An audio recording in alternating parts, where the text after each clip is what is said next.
Viewers দেখেন সিজিএমের ডাল কেটে কিন্তু চারা তৈরি করা যায়। ডাল আমরা কীভাবে লাগাচ্ছি, এটা 6 ইঞ্চি পরিমাণে আমরা ডাল কেটে নিছি। কেটে নেওয়ার পরে কিন্তু আমরা এখন দেখেন লাগিয়ে দিচ্ছি। এটা হচ্ছে সিজিএম সৌন্দর্যের গাছ, যে গাছটা খুবই চমৎকার একটি সুন্দর গাছ। গাছটা কিন্তু এরকমভাবে আমরা কিন্তু জৈব সার দিয়ে বালি দিয়ে জায়গাটাকে খুবই চমৎকারভাবে তৈরি করছি। আমরা কিন্তু এটাকে 1 থেকে 1.5-2 ইঞ্চি নিচে দিয়ে দিচ্ছি, মাটির নিচে দিয়ে দিচ্ছি। এখন কিন্তু এটা থেকে কুশি বের হবে। 1 মাসের মধ্যে আমরা কিন্তু এটা লাগাইতে পারবো। সিজিএম গাছের ডাল কেটে আপনারা এভাবে চারা তৈরি করতে পারেন।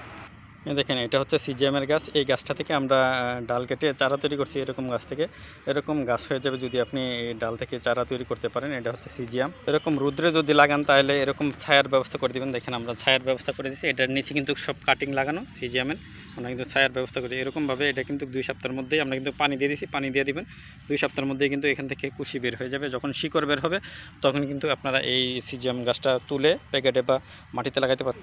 ওকে, আল্লাহ হাফেজ, সবাই ভালো থাকবেন। আল্লাহ হাফেজ, আসসালামু আলাইকুম।